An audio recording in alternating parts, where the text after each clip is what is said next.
to Creativity Unveiled, WTOP's newest show that highlights the artists and creatives of SUNY Oswego. Melon Heart is a band here at SUNY Oswego that writes and produces indie and alt-rock music. Hello. How's it going? Would you like to introduce yourself and your role in the band? Be my guest. My name's Eli. I play bass. That's about it. I'm Tim. I am the singer and rhythm guitar player, but and we songwriter. both do and primary songwriter, but everyone does their own share some of the writing. All right, so before we get into the questions, let's take a look at a clip of your song Regifted, Gifted and Regifted.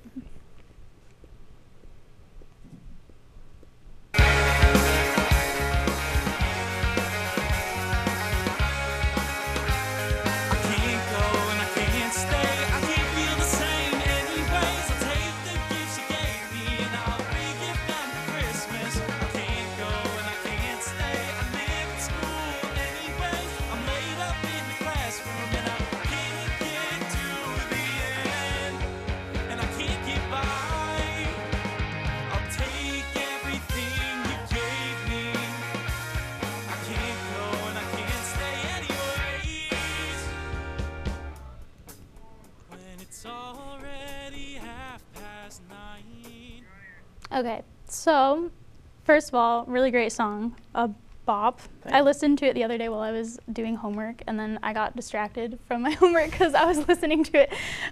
So I actually wanted to talk about how you both met and like how you guys like started making music.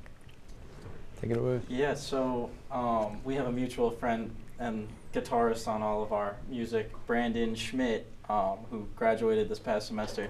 I met Brandon when we were in guitar ensemble. I think I was a freshman at the time, and we kind of just hit it off one day because I was playing some song by Mac DeMarco, and he was like, "Oh, I love that song," and we just started jamming out after class one day. And then somewhere down the line, he was like, "Oh yeah, I know this bass player from home." Yeah, we went to the same high school actually.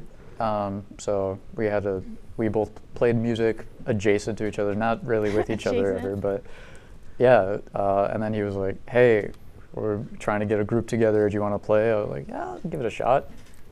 Yeah, and didn't he engineer one of your last band's albums? Yep. Yeah, Prairie Pavement. Shout out. Yeah. And then we have on our latest release, our album 365 Days Over 2, we have two different drummers. One of them is Cameron Polidor, and he was Brandon's roommate, right? Yeah, he was. Yeah, so really Brandon knew everyone. Yeah, he kind of put all of it together, actually. And so a lot of the songs Cameron was on, and then we had one of my friends from home, David. Shout out David. He made a trip up here for, it was like 6.5 hours. We're both from Long Island, so he drove a long time, stayed here. We had one day to get, what was it, 5 songs recorded? Something like that. Oh my goodness. And we spent 15 plus hours in the studio with David, superhero basically, and he laid out the rest of those songs. So that's pretty much everything. And then I think, one more, Errol Quinones played some auxiliary percussion, and now he's doing drumline stuff down at Syracuse University. Oh my goodness. So Brandon knows everybody, I guess. Yeah. He got the band together. For you guys, I know like it might be difficult like starting out as a band to kind of like get your ideas across. Was it kind of hard for you? Like, do you have experience being in a band before? Was it hard for you trying to like talk about what you wanted, maybe for an instrument you're not really familiar with, or like, things like that? Well, for me, I've had experience with groups back home, and from my experience, usually you'll play a few covers together, figure out how things go, and then normally one person will kind of like take charge and write songs, and sometimes it's more than one person, but it's kind of how it goes. So for us, we kind of, like, I'll come up with an idea for a song, whether it be a chorus or some verses and a chorus, and get some chords together for it, and I'll make a nice chart for it, bring it to them and be like, I have ideas for what I want. Sometimes I'll make like a demo, and then that's, has ideas for drum part, bass part, and then I'll give it to Eli, and Eli will be like, I'm going to change all of this because it's going to sound better. I'm like, yep, you know what? It's going to if you write it because you play the bass. Same thing with drums is especially, like what you said about communicating your ideas, incredibly hard because you're talking to a drummer and you're like, I want to sound like boom, Yeah, can you do this little like, and they have to take that and interpret it in a sane manner. And I, God bless Cameron, like I'm horrible with it, and I know, but he always comes out with something that sounds like exactly what I want. Oh, wow. Yeah. I mean, I feel like that's probably difficult to even, especially with drums, because it's not like you have notes, Yeah. I guess, so it's not you can, oh my goodness. So I just want to know, because you are the lyricist, right? Yeah. And you write the songs. So do you write, like, lyrics first and then music, and then you write music for everybody else, or like hand it off to everybody, or is it, I don't know, somebody comes up with like a riff and then you work around that? Depends on song to song, but what works for me is I'll come up with like a really catchy chord progression or something that sticks out to me, and then I'll kind of work backwards from there. And I have like, you know, my notes app on my phone's got every lyric I've ever written, and I'll go search through it for a couple hours and be like, what's going to fit over this, what's not? Maybe I'll come up with a melody in my head, just like a one-note line. And from there, just kind of work with what I have, and then when I'm out of ideas or when I can't take it any further is when I'll bring it to everyone. Oh, okay. So you don't like physically write down lyrics, you type them? Oh yeah, no, and my sister gave me this wonderful like leather notebook for Christmas one year, and she's like this, because she's also a singer-songwriter. Sydney Altback, are on all platforms, shout out. And she gave me that one year, and I've tried, every time I go to write in there, nothing comes out, but every time I open up my notes app, I can get down like 200 words. Wow. Yeah. I feel like that's the opposite for me. I have to write stuff down, because if I'm typing it, it just like doesn't come out. Wow. Yeah. Okay. So I actually want to change gears a little bit. I wanted to talk about your song Gifted and Regifted, and like kind of the inspiration about like that, and even like how the process was like recording it and like how long that took, things like that. Yeah, so that song started, you know, as most songs do, old relationships, whatever it may be, someone's always the muse. But that song's mainly about not being able to be with your person, like, and, you know, divided by distance, whatever it may be. For me in particular, it was like, you know, I'm at school here, they're at school somewhere else in the state. But that was the main inspiration for that song. And then recording it, I came up with that main lick that you hear multiple times throughout the song. And Brandon really latched onto that when I showed him offhanded one day. And from there, brought it to the rest of the guys. And then recording it, it was part of what was that, recording 4? That was last semester? Yes. Yeah. So I brought it to the guys, and they all really liked that one, actually. And that was the first one we tracked for the album. And I think it's one of my personal favorites. Yeah. But that one came together really fast, actually. Yeah. I know for me, the bass part, I actually had loads of trouble with it. Just because it was in a weird key. What is it? It's like G flat or something? Yeah. Oh. Yeah. It's just not a great key for bass. So like I ended up either playing too high on the instrument or too low. I couldn't find the sweet spot, but eventually it just came together. So. Yeah, lots of trial and error. But once we got into the studio to record it, Brandon and myself were engineering it because it was for a final project for a class.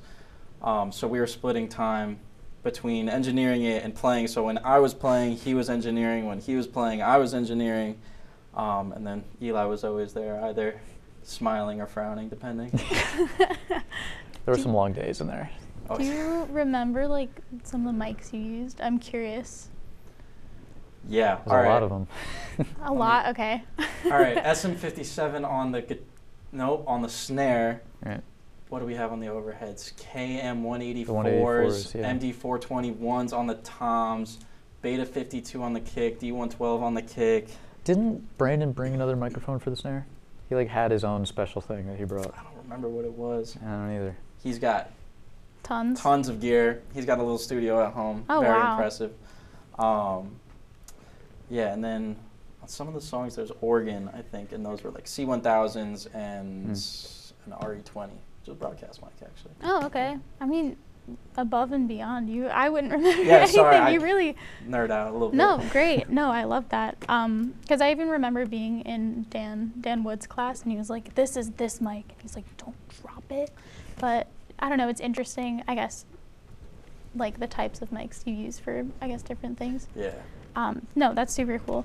I do want to ask, do you feel like you work well together now as a band? Like, do you feel like you've been over like the bumps of like kind of newly working together? I hate this guy. Oh, okay. Well, glad that you're together. No, we're good. Yeah, we're good. we spend a lot of time together outside of just working on stuff. Like even in how many classes are we in together? At least 2, right? 3. Oh wow. This semester. Yeah, at least 3. Yeah. Maybe 4. And then, we'll all hang out on the weekends or whenever we can. So it doesn't really, not that writing music doesn't really feel like work, but like it doesn't feel like, oh, I have to do this thing. It's like just hanging out with, I guess, your friends. Well, for me, it definitely feels like work. Yeah. I'll definitely say Okay.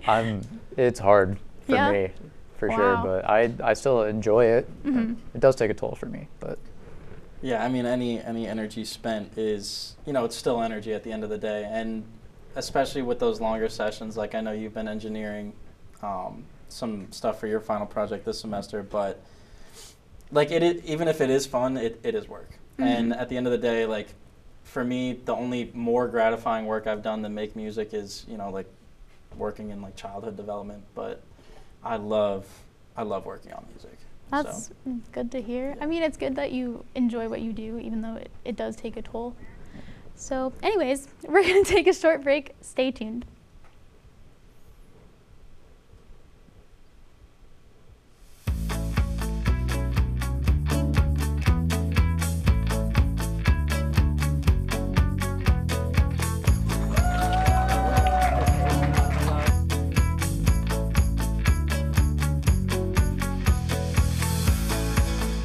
Jill Should told we me it tell was him? Kitty from Glee. Yeah, what is it? Al Roker.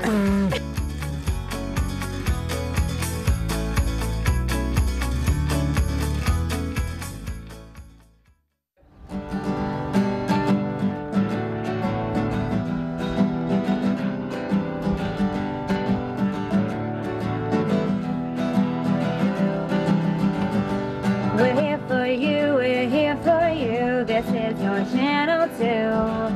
With sports and news and what to do, we're here for you. It's your TV, you're watching WTLP. Your TV, thanks for watching WTLP.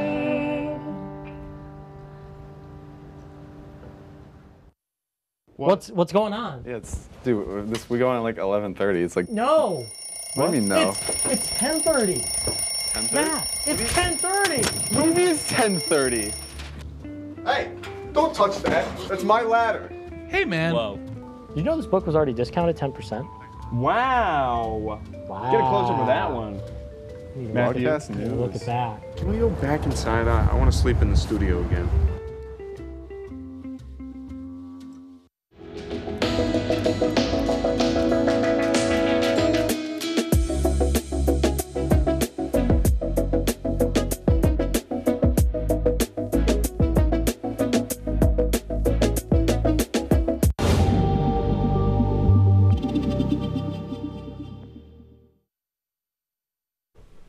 All right, welcome back to Creativity Unveiled. I'm sitting here with Melon Heart, a band at SUNY Oswego. All right, let's get back into it. So I wanted to ask about some of your inspirations, like artists, I guess, things you've listened to, even like stuff from when you were a kid. Like, has that influenced your music at all? Be my guest. all right. So polite. Yeah, no, I don't know. Yeah, well, I don't know. When I was a kid, my dad, he would take us for long drives, and he would play like the same few albums on repeat, like Weezer, Blue Album. Oh, Weezer? Yeah, Wow. oh yeah. Okay. Pink Floyd. What are some other ones? Shinedown, which is like a Christian rock band.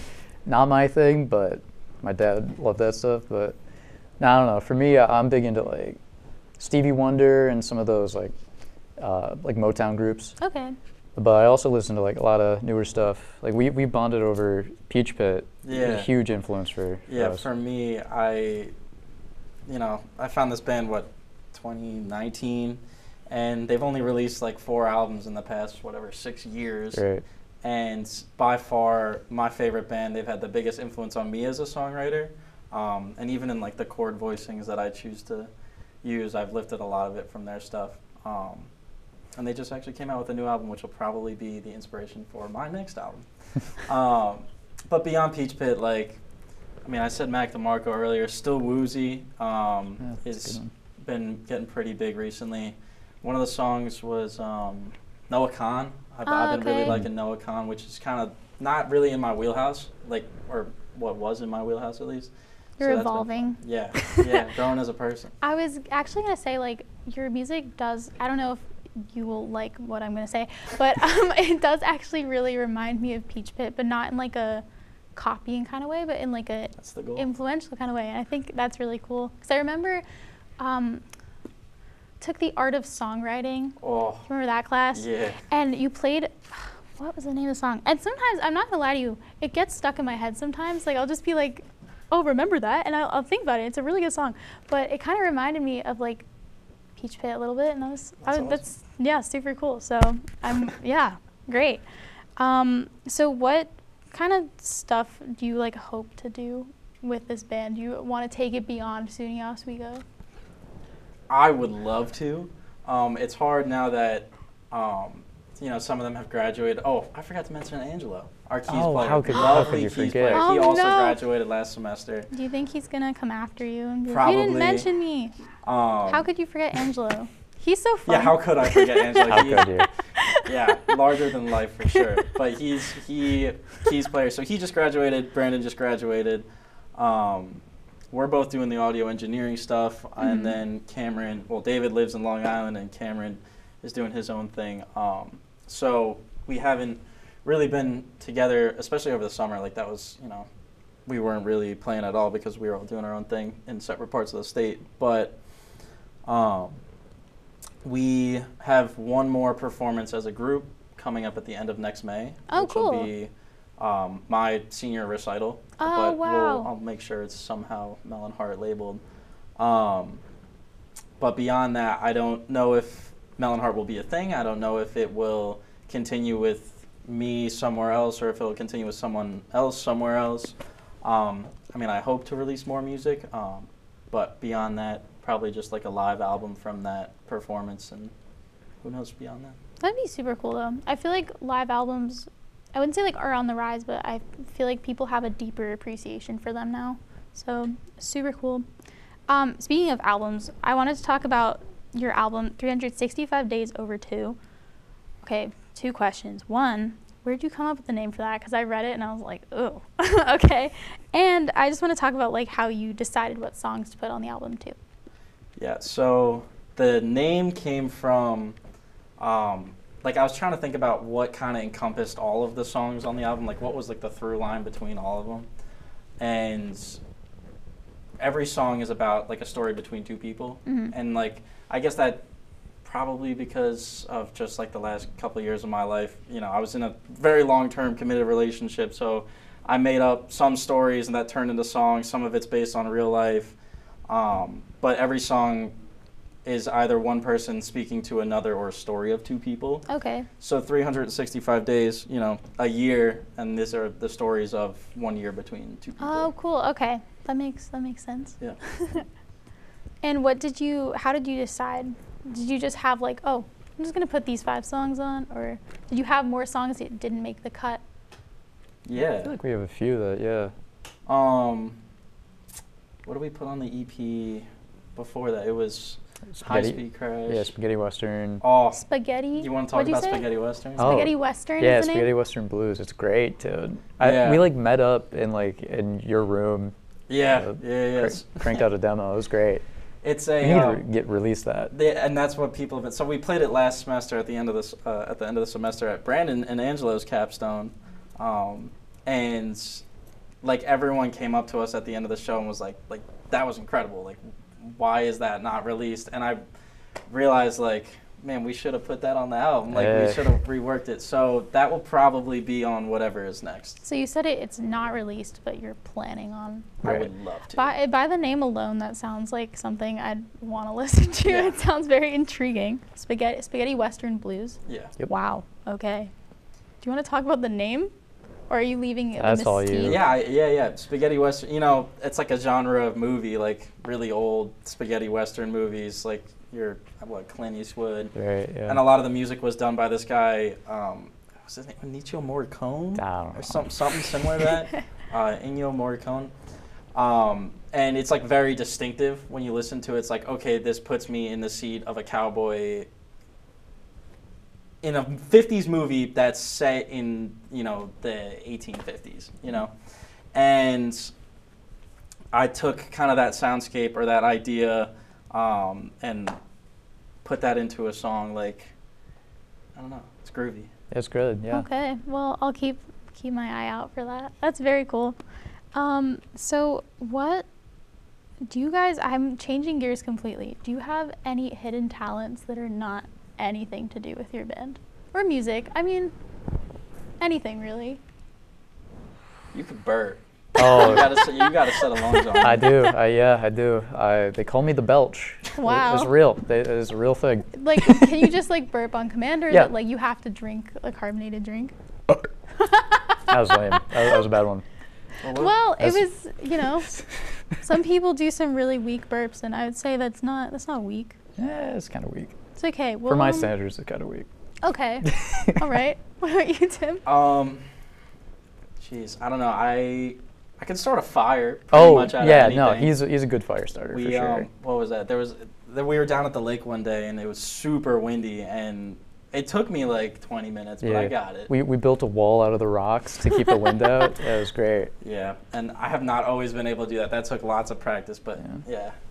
Where I'm did? not a Boy Scout or anything. Oh, I was just gonna say, did you learn that in like the Boy Scouts? No, just summer camp.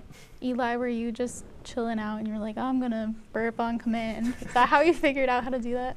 No, I don't know. I think I got like a gas problem. Genuinely, I know we're getting real. We're getting real. It's true. No, I don't know. I got a very small stomach, and it just happens. I'm sorry. No, it's I hope the people at home enjoy that because. Hey man, it's cool. You wrote the ABCs once. Yeah, it's true. Wow, you could probably do that your capstone. Oh my god. That would Put it on the next album. That'd be crazy.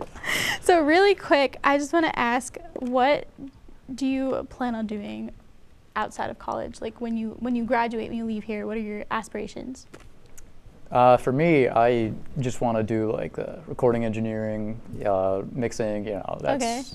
I found a love for that. So I picked up like a few like gigs here and there, but I'm hoping once I'm out of here, it'll be more substantial. For Okay, sure. perfect. And you? Yeah, something very similar.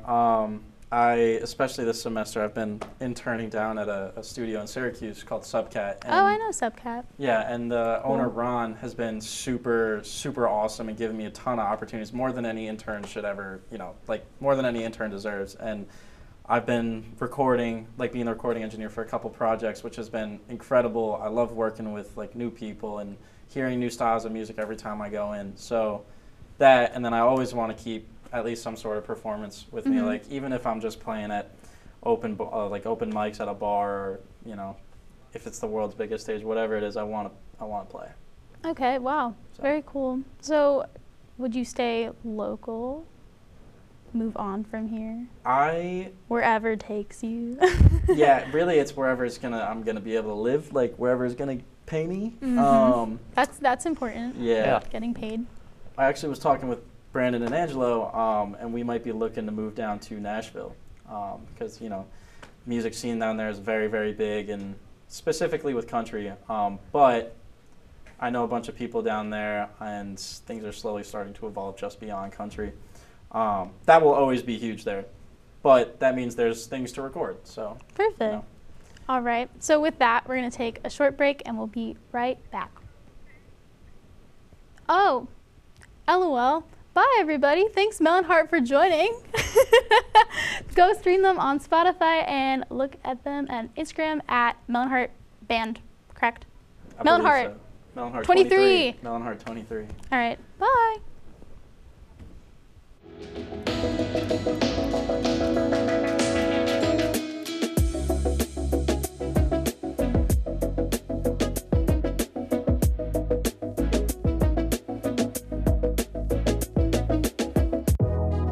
Welcome back to Major Discussions.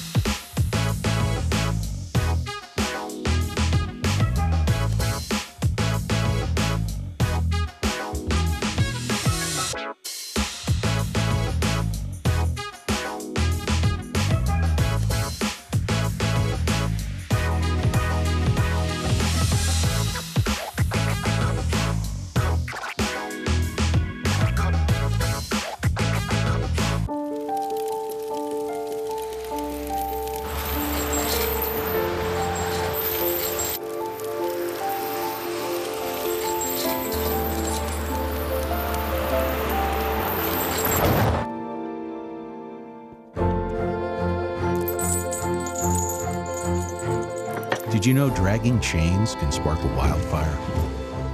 Only you can prevent wildfires. When I was in foster care, I never knew when I would have to move, so I always had my suitcase ready to go. Then one day, I was adopted. My new parents opened their hearts and home to me. My parents cook my favorite breakfast for me every morning. My parents take me on trips I never thought I would go on. They gave me a home and an even better reason to use that suitcase. My parents aren't perfect, but they're perfect for me. Hey there, I'm Al Roker, class of 76. Yes, way back in 76. Back when the Earth was cooling. You're watching WTOP.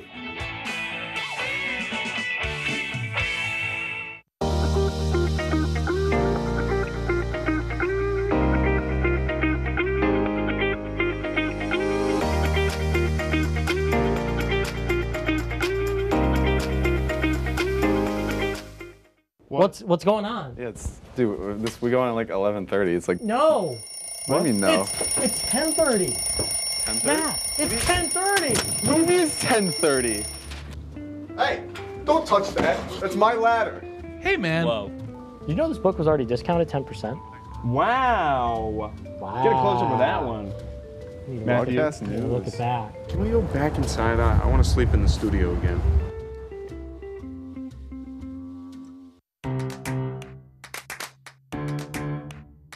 We'll deep dive into our feelings in our Real Talk segment. Stay tuned because it's about to get real.